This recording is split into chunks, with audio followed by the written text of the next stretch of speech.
Et je me dis finalement, bah ouais, ça veut dire qu'il y a un rêve marocain qui existe. Et puis moi, je vais essayer de m'insérer dans ce rêve-là. Et j'ai dit au mec, écoute, puisque je ne sais faire que la radio, peut-être que je vais essayer de voir avec la radio. Et le jour que je lui dis que je vais travailler dans une radio marocaine, il n'y croit tellement pas qu'il allait raconter à la communauté que j'ai commencé à délirer. Déjà, je commence par mon nom, à l'état civil, parce que beaucoup de personnes connaissent en tant que Teddy Patou, et Teddy Patou, c'est le petit nom que me donnait ma mère quand j'étais tout petit. Mais à l'état civil, je suis Patrick Mérimé Cuibo Nana, et nous vivions dans une petite, et j'ai encore le souvenir de cette enfance-là, dans une petite case avec, construit en volige, qui est un matériel provisoire. Et ce que ma mémoire d'enfant a pu garder, c'est franchement l'amour que mes parents avaient, parce que je me rappelle encore que quand j'avais mes 4 ans avec des pieds juvéniles, il y a mon père qui m'amenait, ma mère courait tout le temps. Il courait d'ailleurs, il s'amusait mieux que moi dans ce petit parc. Je ne sais pas si ça existe toujours. Et donc voilà, c'était une très très belle enfance avec l'école à 5 ans, après la maternelle comme tout le monde, la CIL et puis un cursus scolaire par la suite. Ouais. Partir, c'était pour me sauver, moi.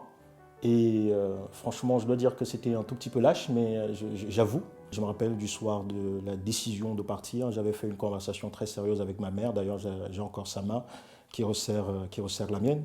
Elle avait décidé que je reste avec elle pour passer la nuit. Et j'étais assis, elle me parlait, et puis j'avais compris dans le discours qu'il s'agissait d'un au revoir, en fait. On a pu arriver en Algérie, c'était ça. C'est quelque chose d'ailleurs qui m'a beaucoup choqué, qui encore aujourd'hui reste. Et quand on arrive en Algérie, c'est malheureusement en Algérie que je perds ma mère. Un matin, j'ai un pote qui vient me dire, écoute, il y a un cybercafé qui accueille les Noirs. C'est vraiment ça l'expression. Et je suis allé dans ce cybercafé, j'ai ouvert mon mail et j'ai trouvé un message de ma grande sœur qui me disait que en fait, ma mère était décédée. Où tu es, s'il te plaît, fais signe si tu peux. Et j'ai appris la nouvelle, et quand j'ai appris la nouvelle, j'étais choqué par la nouvelle, franchement complètement choqué, que je me suis levé, je me suis dirigé vers la grotte sans le savoir.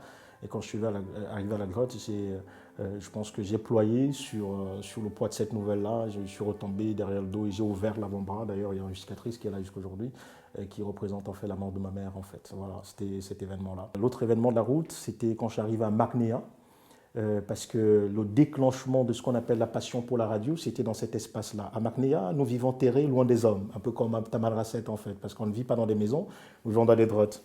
Et dans cette grotte-là, un jour, il y a un ami à moi, qui n'est plus aujourd'hui, qui s'appelle Ernest, qui était malheureusement mort à la barrière de Melilla, qui me dit les gens ont cumulé tellement d'échecs qu'ils sont tout le temps stressés. Est-ce qu'on ne peut pas faire quelque chose pour au moins faire rire et amener les gens un peu à sortir de cette dépression-là? Et je lui dis, ben, je ne sais pas quoi faire. Et lui, puisqu'il avait une sorte d'idée de la radio, il me dit, je vois que tu as une voix radio et tu as 2 ou 3 mots du français, et moi aussi. On va donc essayer d'improviser une émission radio, on va revenir sur les anciennes musiques de chez nous, puisqu'on a un tout petit peu l'histoire, et voilà, comment on décide un soir de faire ces trucs. Les gens se mettent à rigoler, à chanter, à danser, et puis voilà comment chaque fois on cotisait 20 dinars, qui font 2 dirhams marocains pour que nous fassions cette émission radio. Ça me faisait un peu de poche en fait.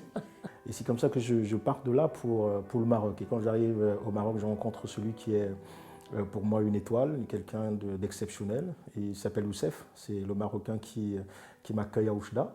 Lui, il part pour la France puisqu'il avait réussi à réunir de l'argent qu'il fallait. Et comme on devait se séparer, il me dit, bah, écoute Teddy, je pense que tu t'exprimes très bien en français, il faut absolument que tu ailles à Rabat. C'est une capitale et il y a beaucoup plus d'opportunités. Tu trouveras des personnes qui étaient beaucoup plus intégrées, ils vont pouvoir te diriger.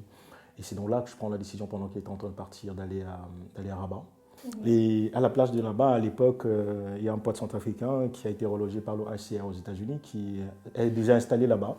Et je lui pose la question, comment ça se passe? Il me dit, bah, écoute Frangin, va voir avec M. Ibrahim, si jamais il te donne l'accord, tu viens et puis on partage le carton ici. Et je suis allé voir M. Ibrahim, qui était le gardien de la plage. Comme on disait, bon, il faisait garer les voitures et tout. Il m'a dit, bah, que 2, je ne veux pas voir d'autres personnes ici. C'était aussi un avantage à la plage parce que comme c'était en été, on pouvait se baigner le soir sans que personne ne soit à l'eau, et donc voilà, jusqu'au matin. Et on passait les matins à faire ça. Et c'est comme ça, donc j'arrive à Rabat et Buis. Quand j'arrive, je me rappelle que j'avais confié à mon pote que je vais travailler dans une radio marocaine parce que j'avais trouvé que c'était un pays super accessible. Parce que pour la première fois sur la route clandestine, j'ai vu un black à bord d'une voiture à Oujda.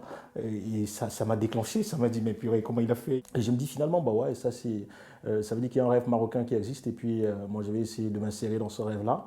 Et j'ai dit au mec, écoute, puisque je ne sais faire que la radio, peut-être que je vais essayer de voir avec la radio. Et le jour que je lui dis que je vais travailler dans une radio marocaine, il n'y croit tellement pas qu'il allait raconter à la communauté que j'ai commencé à délirer. J'ai une amie qui me dit qu'elle connaît quelqu'un qui a créé son truc, un petit truc en ligne, parce que c'est un mec qui se débrouille en informatique. Il a mis en ligne une radio où on pouvait parler.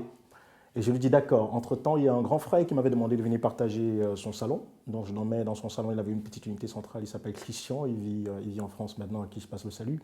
Euh, et le mec me donne le lien. Et je décide donc de faire sur le lien une petite émission qui s'appelle Les couleurs tropicales. Couleurs du Sud, pardon. Et c'est comme ça que j'arrive au Centre culturel africain un jour, de Parfait Chongouré avec Christian Ada.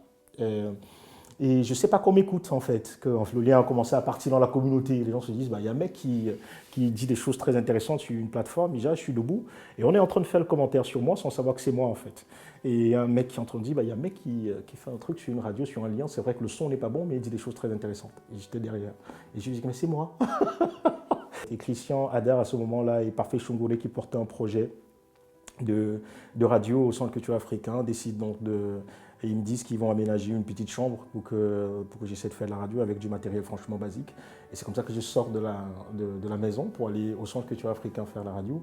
Et c'est au Centre culturel africain également que je rencontre Nadia Makole, qui est une jeune marocaine, que j'avais fait démissionner de WAPEP. J'espère qu'elle m'a pardonné aujourd'hui. Bon, je crois qu'elle m'a pardonné parce que c'est bien pour elle.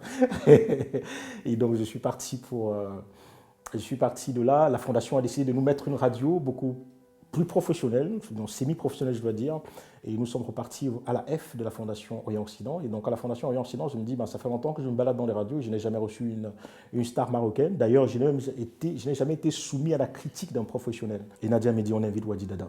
Je lui dis, attends, tu parles du présentateur vedette de la télévision 2M quand même. Il me dit, bah, tu penses que le mec va se lever de chez lui, il va venir sur une émission qu'on ne connaît presque pas quelque part. Et en plus, la tête du mec, le gars, des dreadlocks avec des cheveux, des barbes ébouriffées et tout ça. Tu penses que Wadi va accepter de venir?